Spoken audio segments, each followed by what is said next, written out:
Hola, ahora vamos a continuar con este cálculo que tiene que ver con la solución de Churchill y digamos, con el primer éxito de la teoría de Einstein de relatividad general, que es verificar algo que ya se conocía, que es la precesión del perihelio de mercurio, pero del cual no se sabía el origen, ¿no?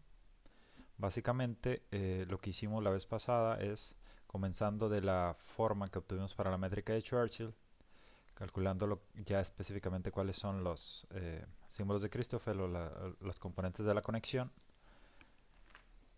Lo utilizamos en la que es la ecuación geodésica. Después vimos que hay ciertas cantidades que son conservadas, que están asociadas con la energía y con el momento angular, tal vez por unidad de masa cada una de ellos. En realidad aquí E cuadrada es la cantidad que podríamos asociar con lo que le llamamos energía normalmente en el caso newtoniano. Y al último obtuvimos esta ecuación. Como comparación, mencionamos brevemente lo que es eh, el resultado en el caso de Newton o en el caso de mecánica clásica. A partir del lagrangiano nada más argumentamos de manera muy breve que existe algo que estaría asociado con energía potencial efectiva, que le llamaríamos, en donde ya estamos incluyendo algo que también depende nada más de R y que podemos pensar como una parte del potencial efectivo. Entonces tenemos energía cinética más energía potencial. Eh, en este caso divididos por mu, es decir, por unidad de masa. Entonces esas son las cantidades que asociamos con esta ecuación. Entonces básicamente acá, reescribimos abajo estas dos ecuaciones. Entonces lo que tenemos es que una es el caso eh, de mecánica clásica o el caso de, este es el que te da las órbitas planetarias usualmente. Podríamos decir que esto va hacia la tercera ley de Kepler, aunque en realidad en general te da otros tipos de órbitas, ¿verdad? Entonces en este caso vamos a decir que aquí está el caso newtoniano y el caso relativista. Entonces como comparación vemos que las ecuaciones son demasiado similares. Si dividimos por mu en ambos casos y si llamamos L minúscula igual a L mayúscula sobre mu, tendríamos aquí que serían exactamente iguales, excepto por un término, que este término es el de corrección relativista. Entonces eso hace que nos otorgue exactamente lo mismo que en el caso newtoniano. Entonces en este caso decíamos que esta es la energía potencial efectiva. Vamos a ver qué es lo que hacemos generalmente en el caso de Newton, en el caso de ese potencial que viene de la ley de gravitación de Newton, universal. Tenemos que conforme R cambia, el potencial efectivo, se puede ver de ahí fácilmente cuál es la forma que va a tomar, porque lo que tenemos es una constante sobre R cuadrada menos otra constante positiva sobre R. Entonces, en un caso, digamos que esos dos términos, el primero básicamente crece más rápido hacia infinito conforme R tiende a cero, entonces lo que tienes es una curva de este tipo.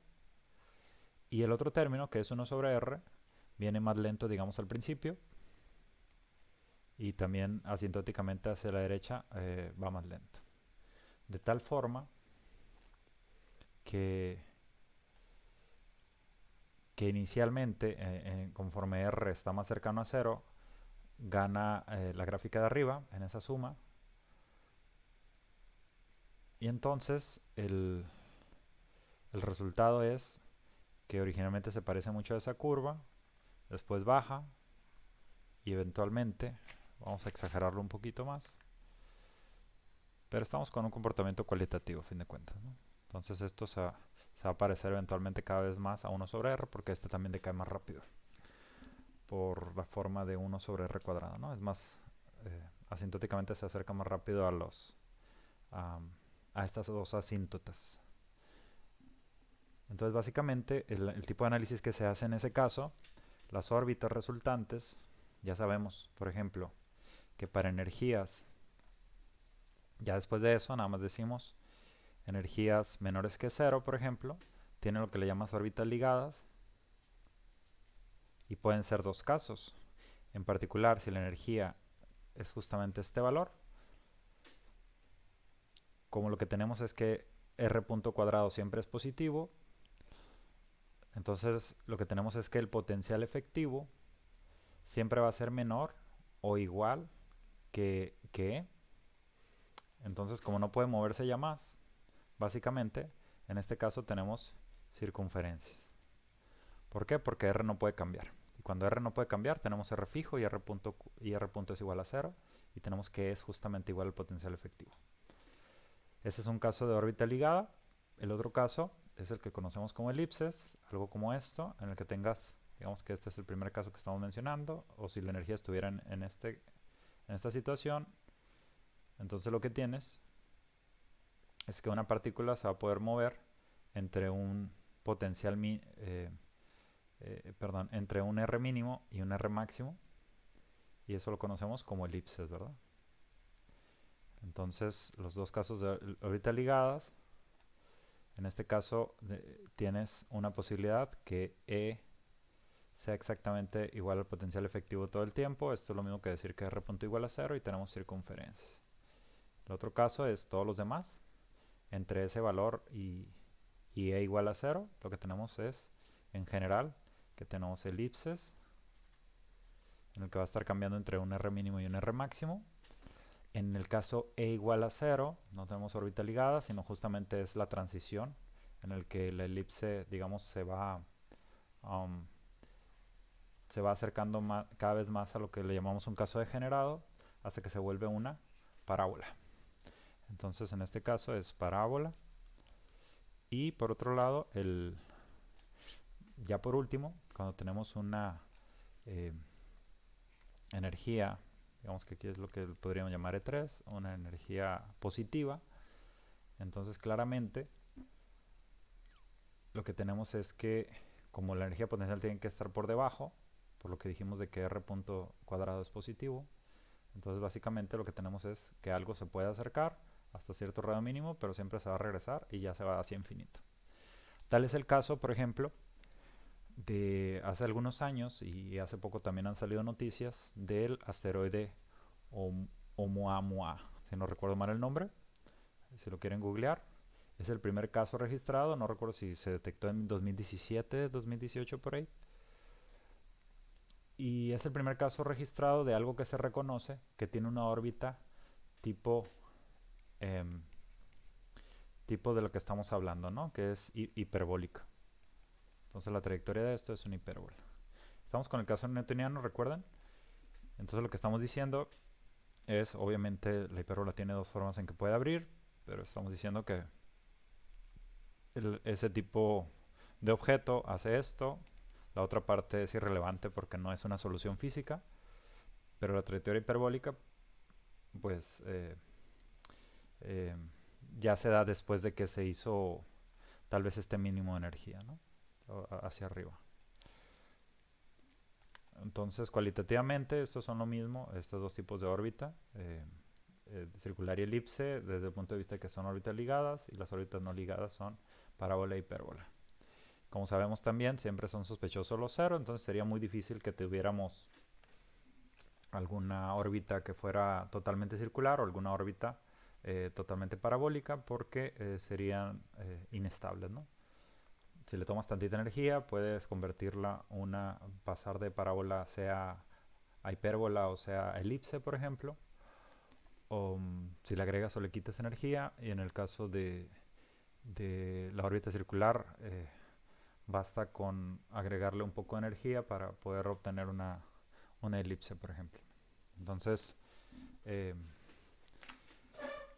pero decíamos, de todos los objetos que se conocían y que se les había calculado órbita, prácticamente todos habían sido solamente hiperbólicas.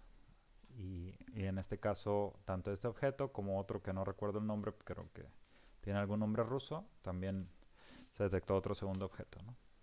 Últimamente la noticia con respecto a este es que un señorcito de Harvard, que en realidad es más como no sé, un proyecto personal de promoción, dice que posiblemente esto tenga un origen de alienígenas, ¿no? Alguna como tipo basura de alienígenas o algo así, porque tiene características interesantes del alargado.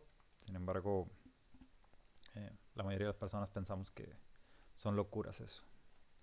Um, terminamos con esto, el caso newtoniano. ¿Y qué pasa con este? Acuérdense que la diferencia, todos los demás tienen básicamente la misma forma, excepto este factor, entonces podríamos hacer un análisis similar. Sin embargo, mientras que aquí se encuentra garantizado que esto posee un cruce por el cero, simplemente pongan esto igual a cero y tiene un cruce por el cero, de manera que tengas un mínimo además.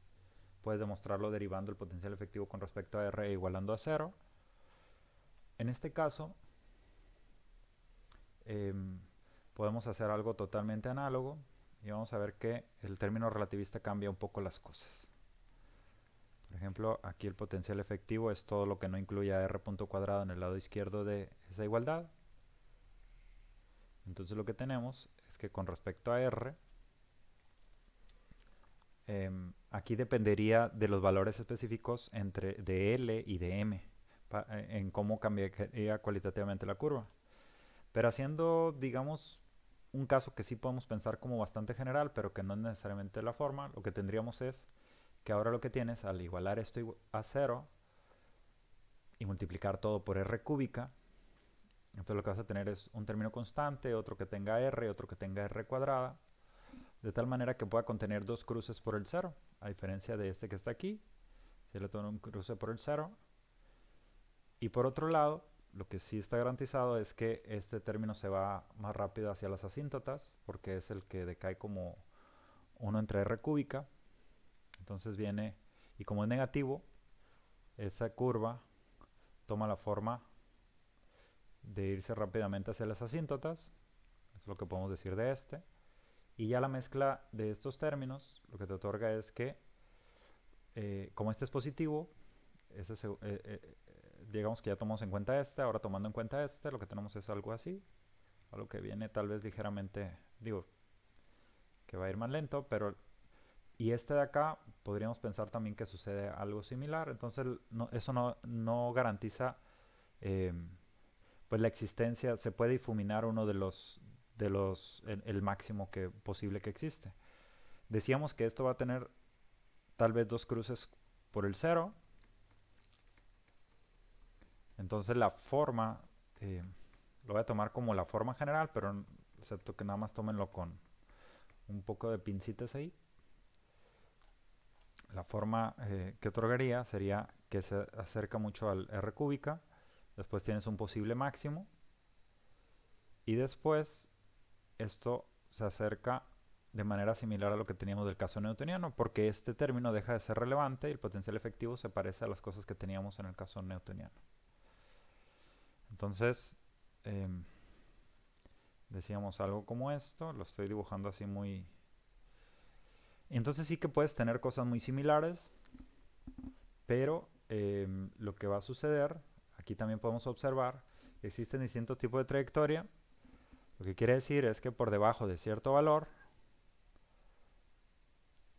lo que va a poder suceder es que algo caiga irremisiblemente hacia adentro de la geometría que tenemos. Eso es justamente lo que sucedería en el caso de agujeros negros, que existe un lugar a partir del cual las cosas ya caerían irremisiblemente en principio, ¿no?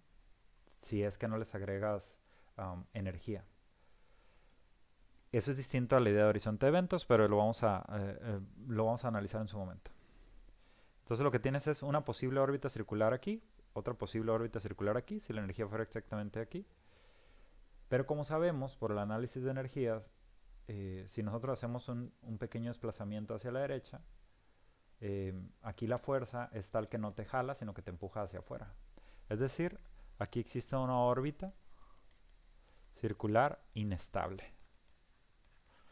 Mientras que aquí, esta sí es estable, justamente como en el caso newtoniano, porque la concavidad de esta curva, lo que tienes es que si lo desplazas hacia la derecha, en cierta cantidad muy pequeña, la fuerza causa una atracción hacia este mínimo, como sabemos, ¿no? Como sabemos también, muchos de estos tipos de curvas pues pueden tener un tipo de oscilación. Pero no vamos a entrar en nada de esos detalles, nada más lo que mencionamos es que, por ejemplo, las dos órbitas circulares, si tomamos como vemos ahí, el potencial efectivo es estos tres últimos términos de la parte izquierda de la igualdad. Si derivamos con respecto a R, aquí tendríamos, bueno, básicamente aquí lo voy a poner. Si hacemos la derivada del potencial efectivo con respecto a R, sería menos L cuadrada sobre R cúbica, se canceló el 2 al hacer la derivada, más Gm sobre R cuadrada. Acuérdense que aquí existía un, un R cúbica. Uy, aquí es. Y que ese provendría más bien del último término, ¿verdad? Y por último, al derivar este de aquí, te queda algo con R a la cuarta. Entonces sería más 3 veces Gm L cuadrada sobre R a la cuarta. Y esto lo tienes que igualar a 0 para ver cuáles son los valores en que R, eh, los valores de R para la que tenemos esos mínimos y máximos. Y entonces la condición para R circular sería L cuadrada más menos. Todo lo multiplicamos por R a la cuarta. Entonces lo que queda en realidad es una ecuación en que tenemos aquí algo con R cuadrada, aquí tenemos, queda sin nada esto y aquí queda un R. Entonces es una ecuación cuadrática muy sencilla de solucionar y el resultado es este, ¿no? L cuadrada sobre 2gm. Entonces vemos que este discriminante es el que determina, por ejemplo, si esta raíz es igual a 0, básicamente te dice en dónde coinciden o en dónde se hacen un solo valor esos dos, ¿no? Y así sucesivamente. Como también como un adelanto o como motivación tal vez, o desmotivación. En el caso, recordando un poco aquí arriba, mencionamos en algún momento que aquí utilizamos lo que es la misma forma de la métrica en esta parte de aquí. Nos remitimos a la sesión anterior y dijimos que esto sería igual a 0 en el caso de fotones, no partículas masivas que estén alrededor. Digamos que pensamos que no queremos perturbar la geometría exterior de Schwarzschild, por lo tanto lo que ponemos aquí son partículas de prueba, pero pueden ser masivas o no masivas. Caso masivo es esto, caso no masivo es igual a 0, lo que va a implicar que esta cantidad sea igual a 0. Y esto implica que no vas a tener en particular el término que tiene 1 sobre R, porque no lo estás multiplicando ahí. Y aquí también no pasaría restando el 1 correspondiente, pero eso es irrelevante desde el punto de vista cualitativo. Entonces lo que tenemos es que solamente no aparecería el término 1 sobre R. Esto tiene, en el caso de newtoniano, lo que vemos entonces es que como no vas a tener este comportamiento de aquí, no vas a tener nunca un mínimo, y lo que tienes es solamente un máximo. Si se fijan, sería muy similar todo el argumento. Tendrías un potencial que va a cruzar en lugar de un potencial que va a tener un máximo solamente, ¿no? Eso lo puedes ver sea a través de argumentos de segundas derivadas, etcétera. Todo lo que te vas a dar cuenta es que como esto es igual a 0, en el caso de fotones, entonces lo que tienes es solamente este máximo. Y entonces en ese caso, si hacemos la derivada e igualamos a 0, vamos a ver que va a seguir apareciendo, va a aparecer más bien una órbita circular. Desde aquí se puede ver porque prácticamente derivas esto, se va al 2, derivas esto, te da un 3. Entonces, y el L cuadrado aparece en ambos lados, así es que ese es irrelevante. Entonces, en este caso, esto es para partículas masivas, pero para fotones lo que va a dar es que tienes una órbita circular justamente en R igual a 3gm. Si recuperamos unidades, esto es sobre c cuadrada. Pero recordemos que el radio de Schwarzschild es 2gm sobre c cuadrada. Entonces básicamente esto es 3 medios del radio de Schwarzschild. Entonces esto es conocido, este tipo de órbita en el que el fotón queda atrapado alrededor, si estamos hablando de agujeros negros, queda atrapado, digamos que aquí tenemos el radio de Schwarzschild, a una punta ves el radio de Schwarzschild, que en realidad tendríamos que haberlo hecho más chico. Existe una órbita circular posible y a esto le llaman esfera del fotón. Para quien lo quiera googlear, es una idea interesante, sin embargo, en realidad estábamos hablando de que esto es una órbita inestable, ¿no? Entonces, estamos hablando de órbita circular. Esto es con relación a estos diagramas de potencial efectivo, cómo modificó las cosas, pero ahora vamos a hacer el tratamiento justamente como hacemos en el caso de Newton.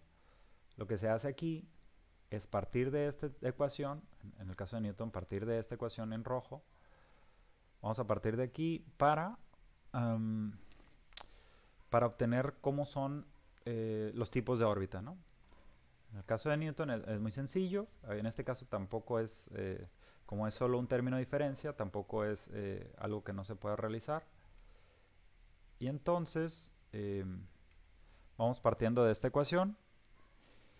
Vamos a hacer el cambio de variable u igual a 1 sobre r. Vamos a hacer la suposición de que u es una función de phi, de tal manera que podemos cambiar, por ejemplo,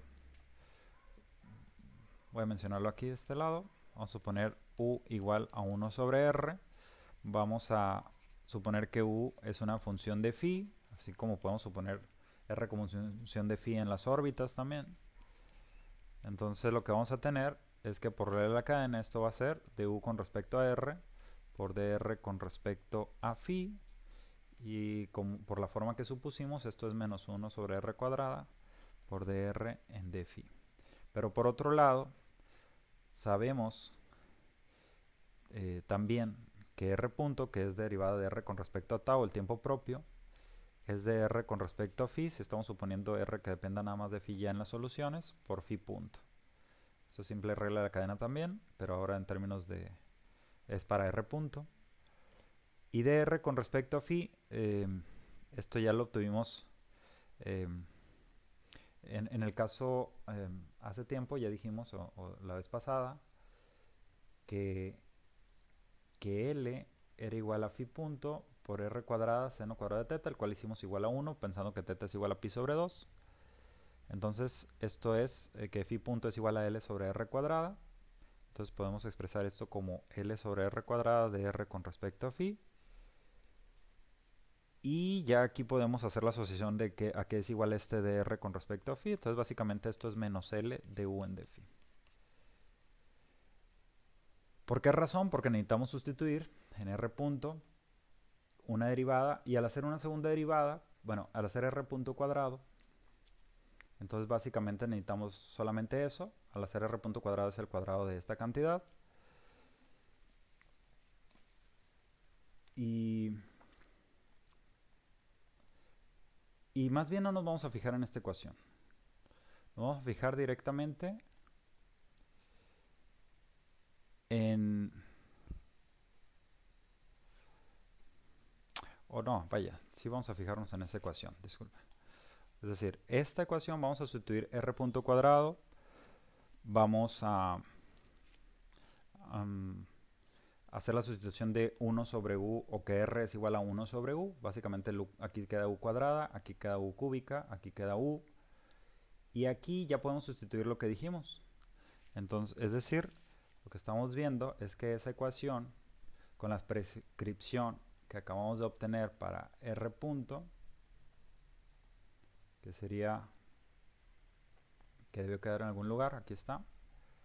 Con esa prescripción, lo que podemos hacer es sustituir. Dijimos que r punto es igual a menos L por du en d phi, pero al elevar al cuadrado eso resulta irrelevante. Entonces ya podemos hacer la sustitución. El resultado es que aquí queda L cuadrado multiplicado por la du en d phi elevado al cuadrado, y todos los demás se convirtieron en u cuadrada, u cúbica y u. Ya repetí lo mismo, ¿no? Entonces esto quedaría como L cuadrada. Vamos a irnos hacia arriba. Voy a sustituirlo ya aquí. Quedaría L cuadrada sobre 2 por du en d phi elevado al cuadrado más L cuadrada por u cuadrada sobre 2 menos gmu menos gml cuadrada u cúbica. Tal vez solamente intercambié estos dos con respecto a la ecuación que estaba, pero es la misma ecuación. Ahora lo que podemos hacer es multiplicar todo por 2 sobre L cuadrada para que deje de aparecer esta parte en estos factores. También va a dejar de aparecer L cuadrada aquí. Y también podemos derivar esto con respecto a phi. Entonces, aquí vamos a poner multiplicando por 2 sobre L cuadrada y derivar respecto a phi. Lo que vamos a tener es que el 2 se va a ir, probablemente ni siquiera necesitamos multiplicar por 2, así es que vamos a multiplicar por 1 sobre L cuadrada solamente, mejor. El 2 va a cancelar esto, en la derivada aquí va a cancelar esto también. Aquí va a quedar un 3 y así sucesivamente. Entonces lo que tenemos, y después al último podemos dividir por du en d phi. Entonces el resultado es, eso lo pueden verificar fácilmente, con reglas de derivación sencilla. Vamos a poner solamente este término. Como derivamos du con respecto a phi, en realidad este es el segundo término, o sea, estamos yendo en el mismo orden. Y lo que sí es que podemos pasar primero este a la derecha, este también lo vamos a pasar a la derecha. Entonces lo que va a quedar es 3gm por u cuadrada más gm sobre l cuadrada, que esto resultó de esto. Y ya por fin tenemos nuestra ecuación. En el caso newtoniano, este es el término que no aparecería porque era el que tenía u cúbica, que era correspondiente a 1 sobre r cúbica. Entonces de nuevo, seleccionamos que este es el término relativista. Y la forma en la que aquí podemos trabajar, es decir, en el caso de Newton, simplemente resolvías esta ecuación sin esto, y lo que obtenías de resultado son las secciones cónicas. No lo voy a esbozar porque básicamente aquí lo vamos a necesitar. Entonces lo que vamos a considerar en este caso es que como u es igual a 1 sobre r, comparándolo con otros términos, lo que vamos a tener es que cuando lo eleves al cuadrado, ese término es más pequeño que este y que todos los demás. Es decir, lo que podemos hacer es una solución. En el caso newtoniano hace solución exacta, pero aquí la solución perturbativa hay varias formas en las que se puede realizar. Este, digamos, es como una forma relativamente directa. Entonces, primero, despreciar este término. Entonces sería como solucionar, como paso 1, digamos, una ecuación, le voy a llamar a esto, podríamos llamarle U0, tal vez en Carlos se lo encuentren con esa notación de U0, pero digamos que voy a decir que este es el que refiriéndonos a primera ecuación a solucionar, digamos. Igual a gm sobre l cuadrada. Aquí ya solamente voy a esbozar la solución. En realidad esto también es fácil de hacer porque, no sé, variación de parámetros. Primero tienes que solucionar la homogénea, por ejemplo. Todo eso son temas muy sencillos. Y entonces, esto otorga de solución que U1, esta primera parte, vamos a considerar que en realidad la solución total va a consistir tal vez de cierta función más otra función, etc. Y en este caso estamos diciendo que 1 tendría que tener la forma gm sobre l cuadrada por 1 más cierta constante de integración por el coseno de phi menos cierto ángulo, ¿no? Pero este ángulo podríamos decir que este es el de constante de integración, este de aquí también. Aquí ya en realidad lo que estamos observando es que la parte de la izquierda en realidad sabemos que puede consistir en una solución tipo seno o tipo coseno. Entonces esto en realidad está englobando esas constantes que pueden tener la seno y coseno, y aquí también, ¿no? en la forma de algún arco tangente. Pero digamos, si lo insertan a la izquierda van a darse cuenta de que es solución justamente de eso. Pero esto todavía no toma en cuenta este término. Entonces lo que podemos hacer es insertar U1 en nuestra relación, lo vamos a llamar relación estrellita, en la relación estrellita. Entonces lo que vamos a tener, por cierto, también aquí lo que podríamos hacer es que como φ0 es un ángulo de fase algo arbitrario, porque basta con que pongamos nuestro sistema con el φ adecuado. Por el momento yo lo voy a poner como igual a 0, aunque puede ser importante en otros contextos, precisamente para ver la orientación de la elipse, ¿no?, que resulte, o de la hipérbola. Entonces en este caso vamos a situarlo a 0 sin perder generalidad, o al menos no nos es importante por el momento porque no estamos viendo órbitas específicas, ¿no? Entonces, cuando lo insertamos en esa relación, ahora lo que va a quedar a solucionar es la segunda derivada de u con respecto a phi más u igual a gm sobre l cuadrada. Estoy reescribiendo la ecuación. Y ahora lo que podemos hacer, decíamos que vamos a ponerlo esto en la parte de u cuadrada.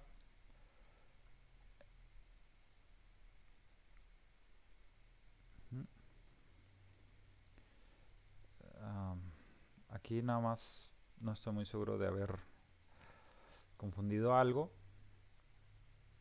A ver, vamos a poner 3gm multiplicado por u elevado al cuadrado. El cuadrado de este más el doble producto más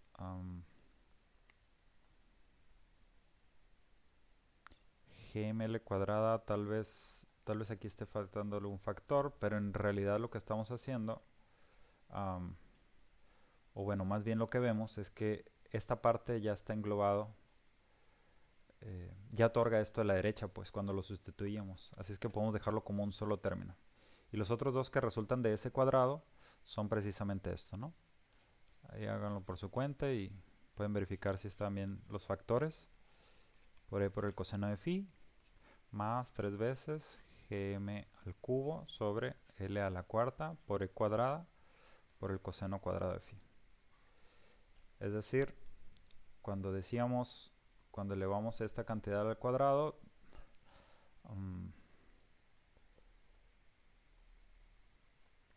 bueno, tal vez aquí puedo hacer uso de despreciar ciertas cosas, o tal vez me está faltando más bien una constante. Sí. El caso es, bueno, la parte relevante ni siquiera va a ser eso de la constante, así es que tal vez exista aquí algún error de una constante, disculpas, pero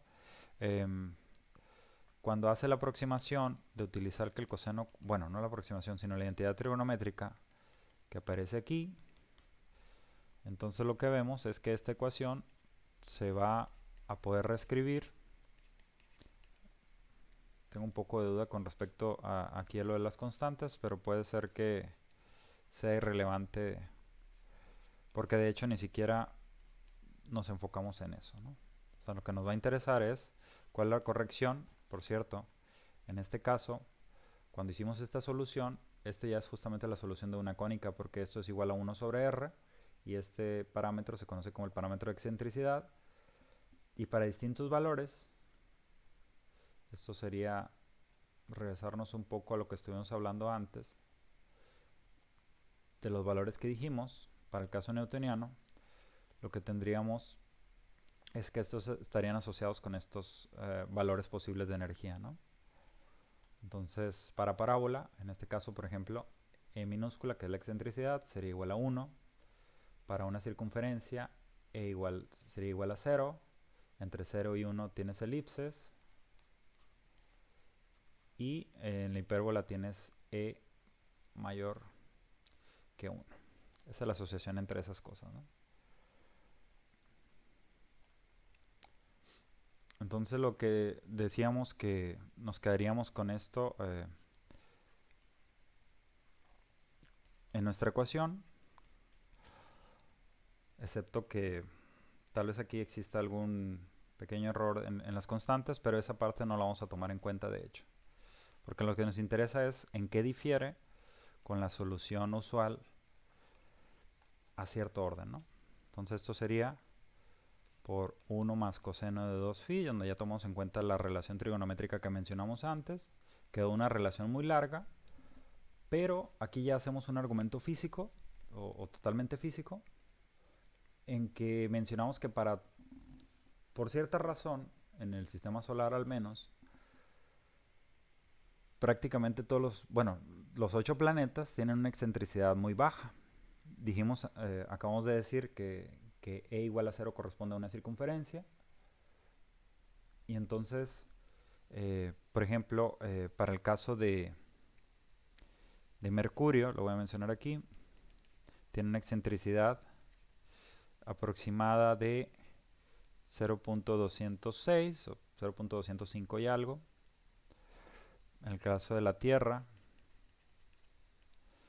la excentricidad aún es menor, 0.016, es decir, tiene una forma más circular.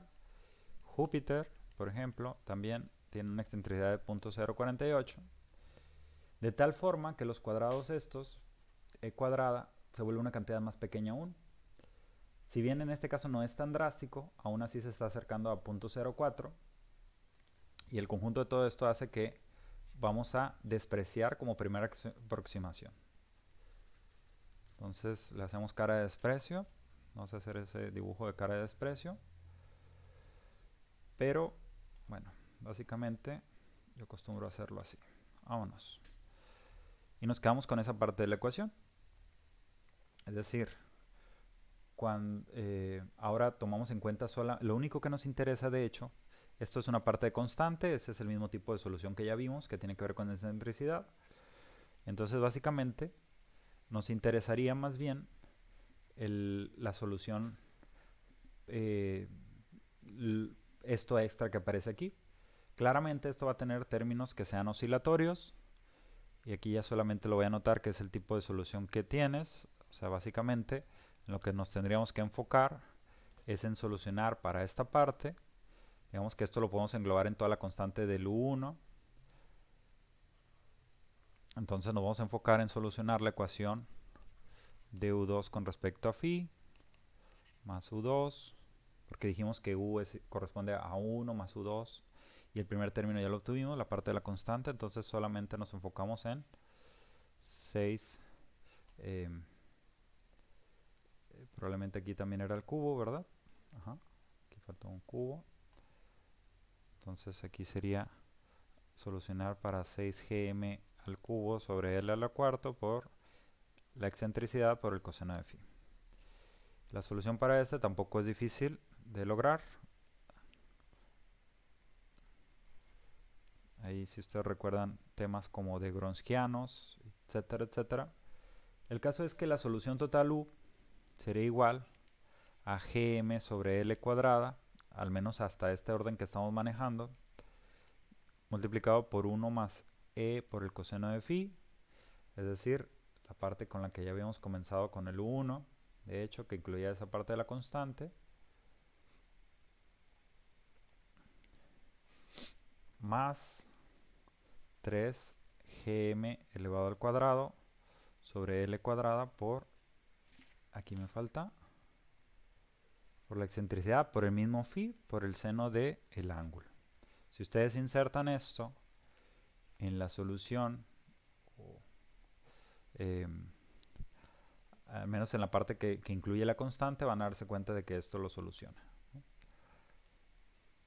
Entonces, lo que tenemos es que podemos hacer cierto renombrado, vamos a llamarle una cantidad delta igual a 3gm cuadrado sobre L cuadrado multiplicado por el mismo phi. Y como sabemos también de identidad trigonométrica, esto basta con que haga cierto renombrado de variable. en que tenemos que el coseno de phi más cierta constante multiplicado por el seno de phi. Hace rato dijimos ya eso de que esto lo puedes unificar en una sola función de cualquiera de las dos, pero desfasada. Entonces esto sería justamente la raíz cuadrada de 1 más delta al cuadrado multiplicado por el coseno de phi menos cierto alfa, donde alfa es simplemente el arco tangente de delta. Entonces, utilizando esto, lo que vemos es que podemos reunir estos dos porque podemos factorizar e, y este es el factor que llamamos delta, ya incluyendo el phi. Entonces lo que tenemos es que por fin nuestro u quedó como gm sobre l cuadrada multiplicado por 1 más e por el coseno de phi menos delta. ¿Y qué es lo que está ocurriendo aquí? En realidad esto está dependiendo del mismo phi. Lo que dice es que conforme avance phi, en realidad va ocurriendo un desfase de lo que normalmente sería una elipse cerrada. Y eso es justamente la idea de esto, ¿no? Claro, en realidad, volviendo a la idea del 1 sobre r, todo esto sería decir que r es justamente l cuadrada sobre gm multiplicado por 1 sobre 1 más e coseno de phi menos delta. Si no existiera este factor, este delta, que en realidad eh, tiene que ver con la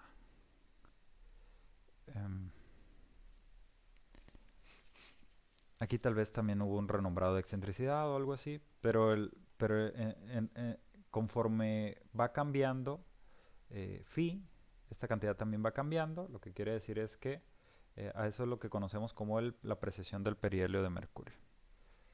En particular, lo que tenemos es que cuando existe una vuelta, de tal forma que phi, o digamos, phi es igual a cierto phi 0 con el que iniciaste más 2pi, lo que tenemos es que en la cantidad que avanzó, en lugar de haber cerrado completamente, se avanzó el punto más cercano, y eso sería, lo vamos a llamar delta aquí, pues este 2pi simplemente multiplicado por esta delta de aquí, ¿verdad? Entonces sería el 2pi multiplicado por este 3 te da ese 6pi, lo demás será gm al cuadrado sobre l cuadrada. Y claro, esto también lo puedes relacionar con, esto es para solo una vuelta. Probablemente aquí también falte recuperar unidades, pero por ejemplo, eh, el caso es que una de las utilidades de que fuera Mercurio el observado es que el periodo de rotación de Mercurio es aproximadamente de 88 días. Hay muchas cosas interesantes sobre Mercurio, por ejemplo, que tiene una órbita resonante con el Sol, de tal manera que existe una relación de 3,2 entre su periodo orbital y su periodo de rotación sobre su eje, por ejemplo. Lo que se conoce como tidal locking, y que está de moda últimamente con relación a exoplanetas, por ejemplo. Pero eso nos interesa. Lo que nos interesa es que es su periodo de traslación alrededor del Sol, digamos su año, es bastante menor a nuestro año, y eso permite que mientras que el efecto, eh, eh, digamos que en este tiempo de 88 días, el delta correspondiente, esto es para Mercurio, ¿no? Para Mercurio, lo que tenemos es que el delta correspondiente es aproximadamente, si se calcula, es 4.9 por 10 a la menos 7 radianes aproximadamente. Pero por otro lado, el hecho de que esta sea su periodo de traslación o su año, eso permite que dé 415 revoluciones cada siglo, cada 100 años de nosotros. Entonces, quiere decir que estos 415 serían multiplicados por lo que se desplaza cada vuelta alrededor del Sol, el perihelio. Es decir, el desplazamiento del perihelio. Por aquí creo que puse algún pequeño dibujito al respecto. ¿o no?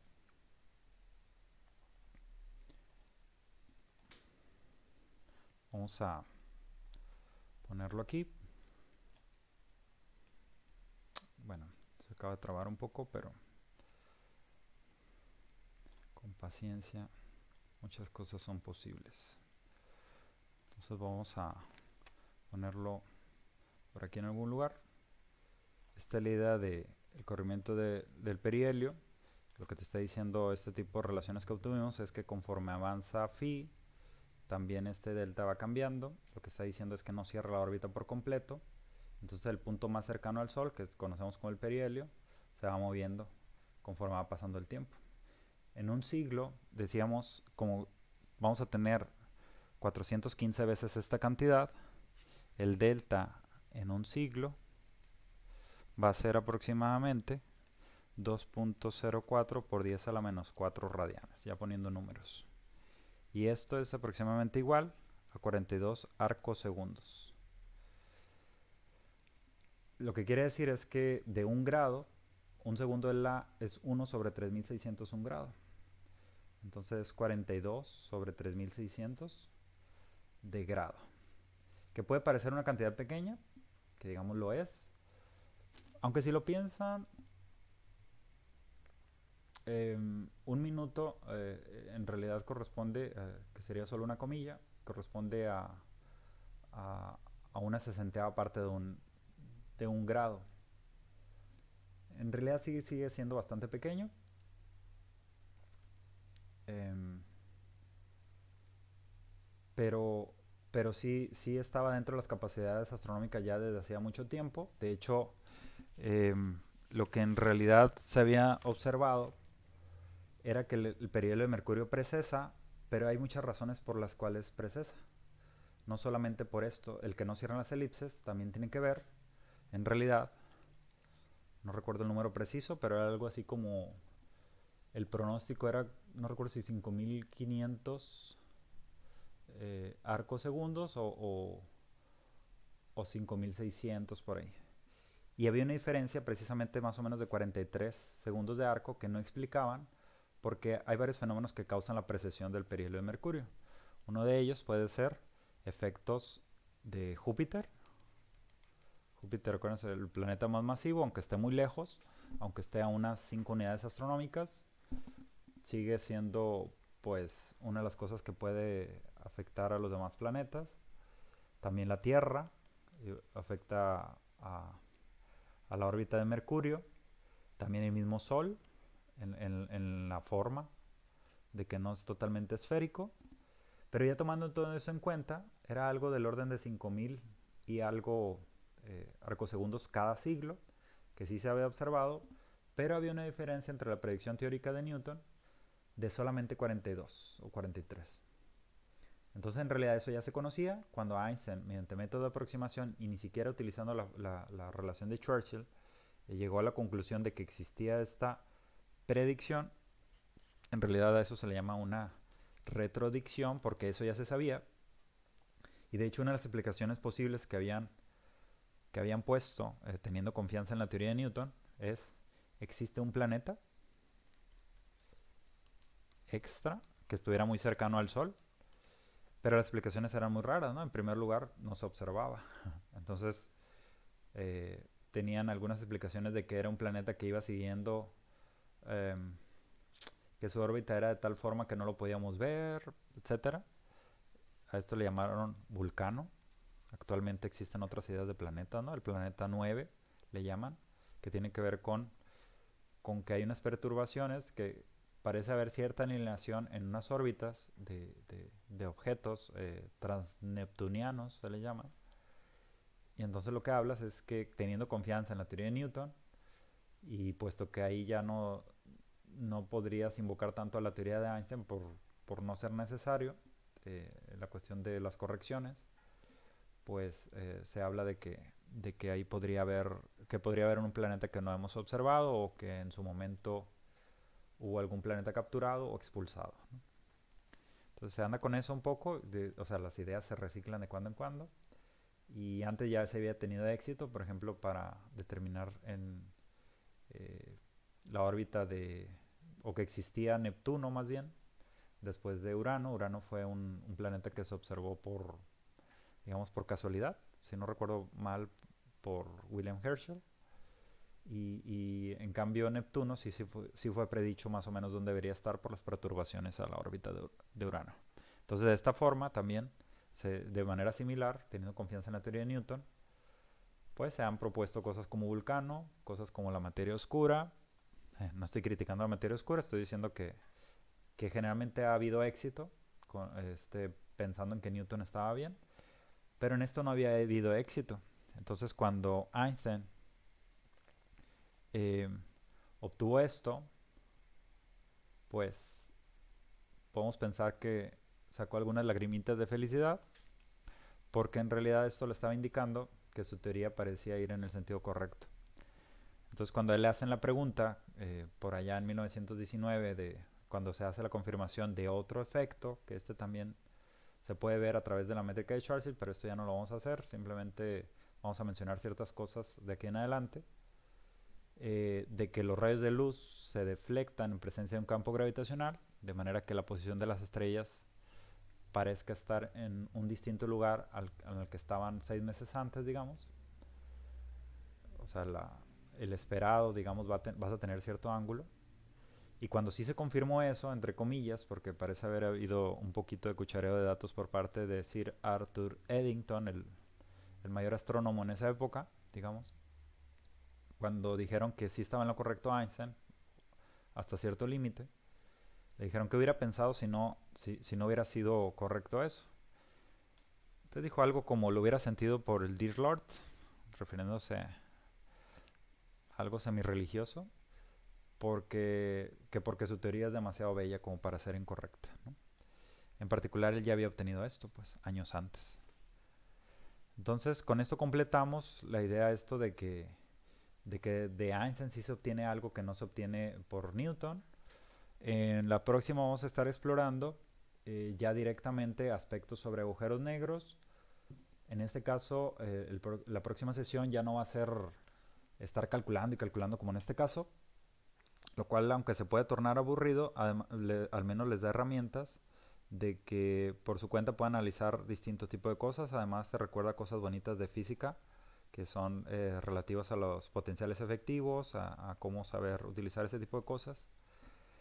Y, y bueno, en la próxima hablamos sobre agujeros negros, pero en plenitud, sin invocar tantas fórmulas, sin estar realizando cálculos, sino vamos a hablar de propiedades, pero que sí tienen que ver con esta métrica que estamos explorando.